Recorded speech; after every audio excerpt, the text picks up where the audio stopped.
Welcome to the Storytellers, the radio show and podcast that features those who choose to leave their mark on the world through the art of story. I'm your host, Grace Sammon. I look forward to our time together today. Now, let's meet our storyteller. Welcome to episode 95 of the Storytellers with Hannah Mary McKinnon. And she has a revenge list, which we will be talking about. It seems that a midlife crisis right about 2010 propelled her to become a best-selling author internationally, with now 7 books, all in suspense, behind her. And we're so excited to talk with her about her newest book, Revenge List. Hannah Mary, welcome to the Storytellers microphone. Thank you, Grace. It's such a pleasure to be here. Thank you for the invitation. Well, I have so much fun listening to you on your works with Hank Phillippi Ryan on First Chapter Fun. Always a good time. Everyone I've talked to about you, you and I haven't had the pleasure to meet, say you're so much fun. So let's start out with why you have such a dark, sinister, and suspenseful side. Well, I've heard that crime authors are the nicest people, which is very lovely to be in that bucket. And maybe it's because we get our frustrations out on the page. So we're then very happy otherwise. But in all seriousness, I really enjoy writing crime fiction because the characters generally are really quite complex and gritty. Not to say they're not in other genres too, they absolutely are. But I find it really, really fun and interesting to sometimes think like a criminal, I suppose, and what makes them tick. I find that highly interesting. Well, you do it with such wonderful banter and humor. I know that you teach a course on snappy dialogue. How did you get to snappy dialogue?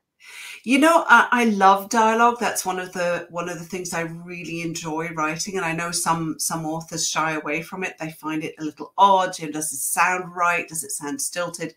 But I use it as a tool when I'm writing and plotting to drive the story forward, because I can dispense with lots of narrative and description and just focus on what these talking heads are saying.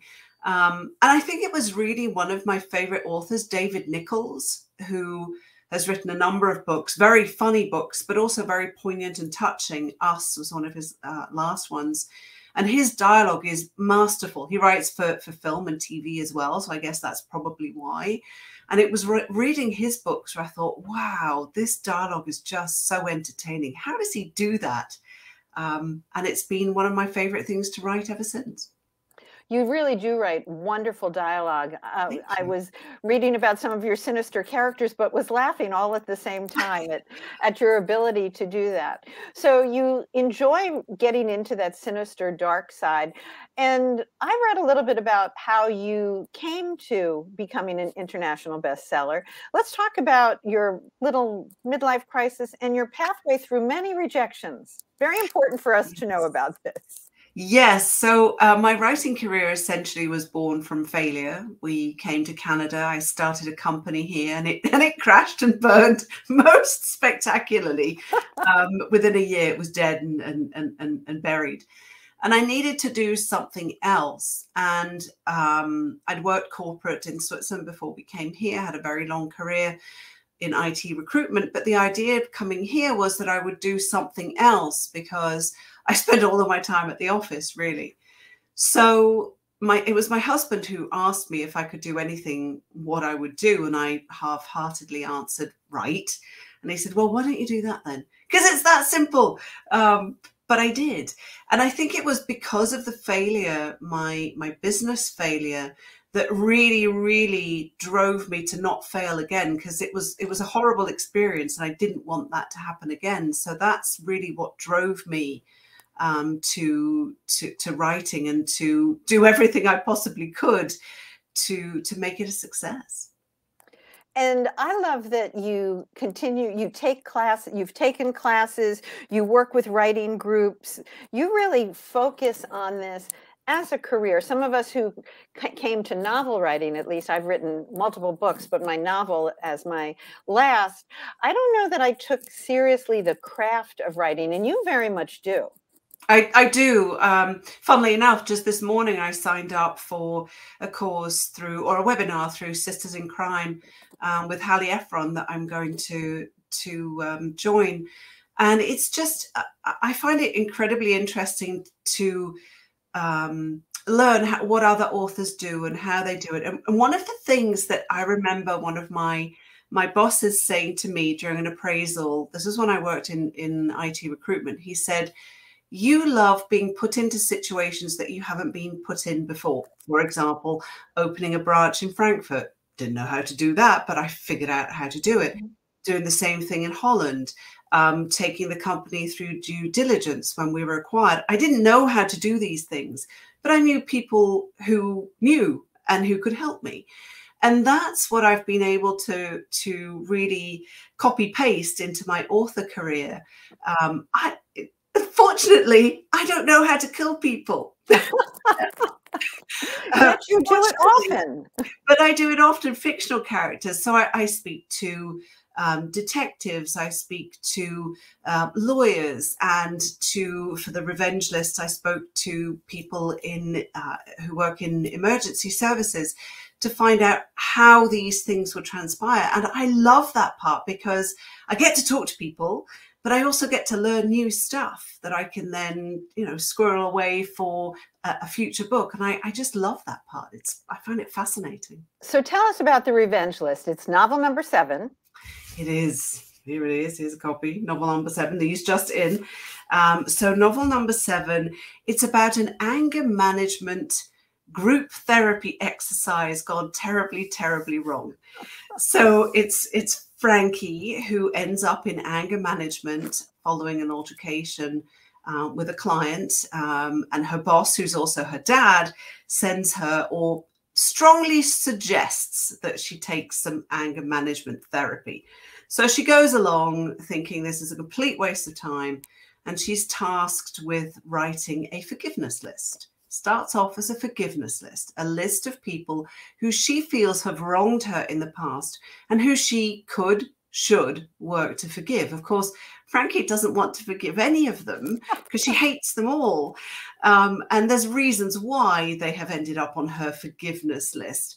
So when she loses this list she thinks an Uber, maybe, she's not exactly sure. She doesn't really think too much of it until one by one, the 11 people on this originally forgiveness list start having, let's call them accidents of escalating nature. And she has a big problem because not only did she write the list, but she also put her own name on the list because her past self is the one person that she will never be able to forgive. So now she's in serious, serious trouble. Oh, I love this. I can't wait to get my hands on it. And you always like to write about messed up family situations as well, if I understand you, and as I read some of your other works. So you've got that family dynamic in there as well. I do. My family's not messed up. My mum has passed now, but my mum, my dad, my sister, we have a very good relationship. But something happened in my past in the early 90s. My best friend was murdered by his dad. And it was a whole thing. It wasn't just my best friend who was murdered. It was a whole situation. And for many years after that, I did not read crime. I used to as a teen, but when that happened, I just couldn't read it. I didn't touch it for years and years until I realized that, hey, I can actually right some wrongs and I can deal with what happened and draw on that and write about these messed up family dynamics because there are many and they're not going away. And there are some in my own extended family too. So it's a form of dealing with stuff that happened, I think, but also in a way a cautionary tale of what can happen if we don't treat each other well and communicate with one another the way we really should. Well, in all of my research coming up today, I had not uncovered that. So thank you for sharing that important piece of your writing story with us. In the reviews that I've read of your work, and I would echo them, you know, they say that you're flexible, you're brilliant, all of your bits are perfect. Such a British English comment to say. And it says that you check all of the boxes that anybody wants to see in a suspense. But is your writing formulaic? I don't think so. It doesn't have that feel to it. I hope not. I mean, for me, every story is different and fresh. And I spend a lot of time plotting and thinking about my characters and developing my characters, interviewing my characters, as funny as that sounds, and creating their backstories so that when I start chapter 1, I know, not completely and entirely, because I can't know everything, but as I plot, but I have a better understanding of who they are. And I do try and keep things fresh. And there's a formula to my plotting, yes, because that helps me write 1 or 2 books a year. But I hope my stories aren't formulaic, because each one has been different. So I would hope not. No, very different. But I would think, I mean, perhaps the secret there is that you are quite the outliner. Yes. Yes, I am. I do. I have a whole process which I teach as well, actually. I mean, every person will take what they want and then adapt it as they wish. But I do have a method for plotting, which is basically a mix between Save the Cat and also plot stormers from writers.co.uk, writershq.co.uk. I knew there was something wrong there. They have a wonderful course that takes you from idea to outline in 6 weeks. And I put those two together with what has worked for me over the past 7 novels. And I outline, I mentioned I interview my characters, I think about their backstories, and then I really break down my plot into 30 initial chapters, which then will become, you know, maybe 45, maybe 28. It just depends on the book. And then I start writing, and I have a word count target per day, or per chapter at least. And I always write up. So I know some authors who will write 120,000 words and cut it down to 90. I don't do that. I tend to write about 60,000 words. And then as I go over the manuscript again and again, it automatically reaches about 90, 95. So I tend to add 50% of my word count on top as I'm editing and you know, adding narrative and emotion and all that, and building it around the dialogue parts that I've already written. So it is, yeah, it's very structured. I plot before I write. Some people plot as they write. I just happen to need a map so I know where I'm going. Oh, I love that. And I love that you interview your characters. One of my favorite pieces of writing, when I was asked on a blog post to interview one of my characters after the book had launched. And I hadn't been with her in so long. And just to sit down across a cup of coffee, I felt she was more real to me than perhaps she had even been throughout the novel. So that's something I had not done and will always do from here on out. Yeah. Don't they become part of you? You know, you think that they could walk in through the door and you go, oh, hi, whatever their name is. Absolutely. And so I'm so glad that you shared that as well. You talked about writing 2 books a year. Is that tremendous pressure? Yes. Yes, it has been. So I haven't always done that. This is a new thing. This is last year for publication this year in 2023, and then this year for publication in 2024. So I thought 1 book a year was a fair clip until I got into the rhythm, and I thought, yeah, I could do more. Well, it's fast. And some people write 3 or 4, and I have no idea how they do that. I have no idea either. I don't know. So we've talked about your dark side. You also have an alter ego. I do. Could you switch to Holly Cassidy for a moment? Yes. Yeah, I should have a Christmas hat. So should we just change your name tag down at the bottom too, Hannah Mary, to Holly Cassidy? Yeah, I should do. So Holly Cassidy, I'm releasing the Christmas wager as Holly Cassidy.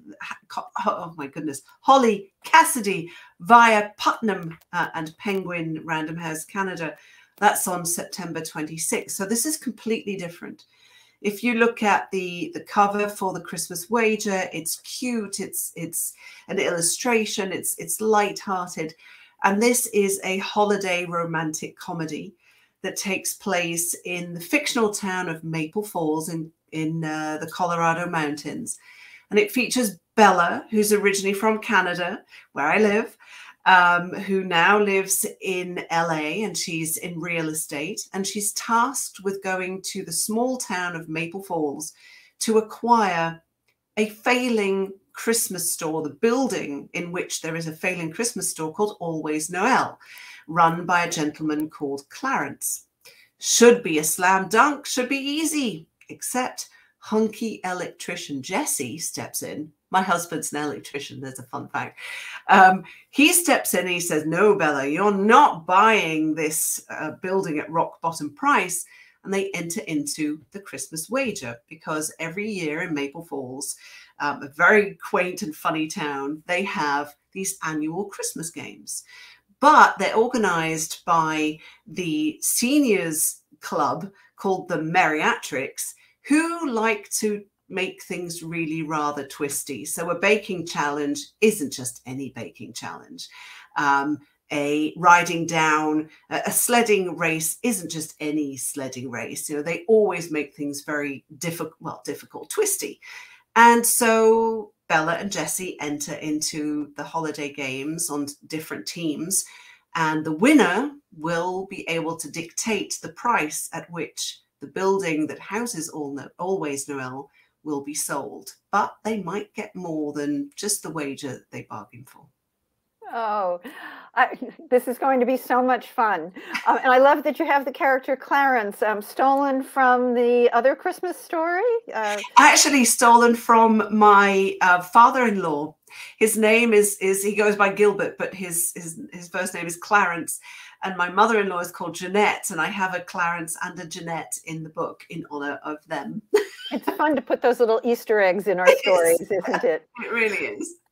So where do you see your future lying, Hannah Mary? More dark and sinister, or more rom-com? Do you know, I would like to do both, because what I found was when I finished the Christmas Wager last year, and it was time to write my next thriller, which publishes in 2024. And the next thriller is about the rise and violent demise of an all-female pop rock group. And I think it's probably my most murdery and my darkest book. And then when I'd finished that one, I'm now working on my Christmas book for 2024. And it's so lovely to write something so light. Nobody dies, people fall in love. And it's just such a great balance to do. So I hope I'll continue doing both. You'll heal both sides of your soul with. Yes. Yes, but by the time I've finished the rom-com, I'm ready to murder fictional people again. It's okay. Okay, enough of the lovey stuff. Let me kill people again. Fictional people. Let's switch just for the few minutes that we have left with Hank Philippi Ryan. You do a wonderful gig over on Facebook, First Chapter Fun. Tell us a little bit about that and what you've learned from it. First Chapter Fun is, as the name would imply, a place where Hank and I read the first chapter of a different book, not ours, only when ours release. We'll read a chapter of ours. So it's every Tuesday at 12:30 p.m. Eastern on Facebook and Instagram simultaneously. First Chapter Fun. And it's been incredible. We've done well over 300 episodes now, well over 300 books. And I think what has stood out for me is the importance of the first, I was going to say the first chapter, but it's actually shorter than that. It's really the first couple of paragraphs, the first page, because people now, you might be in a bookstore, you go on Amazon, you go on to the Look Inside feature, and you might read the first page and think, yeah, this is great, or no, it's not for me. So it's just been incredible to help other authors and read their work and read it out loud, because I find by reading it out loud, you really get a good grip of how this will come across. And it's been completely fascinating because we read across genres. So it's been inspirational and exciting and highly entertaining. You are a lot of fun for someone who kills people so often. And I think your point is so important. When I was writing my novel, The Eves, I knew that I was doing something wrong, and I sent it off to a fellow author, and she said, chapter 3 needs to be chapter 1. Nobody is ever going to make it to chapter 3. And of course, that entailed much rewriting, but I think it's such an important thing. And I love that you bring so much fun to this work, Hannah Mary McKinnon. And you have The Revenge List, which is out. You've got 6 other novels. In September, you are going to have The Christmas Wager, written by Holly Cassidy. Holly Cassidy. Hannah Mary, thank you for being with me here on The Storytellers. Thank you. It's been a pleasure. Thank you very much. This has been a copyrighted episode of The Storytellers by Grace Sammon and Authors on the Air, Global Radio Network. That concludes this episode of The Storytellers. I'm so glad you could be part of the story today. I hope you share the stories, tell your own, and come back for another episode. Because when our stories are told, everything changes. I'm Grace Sammon.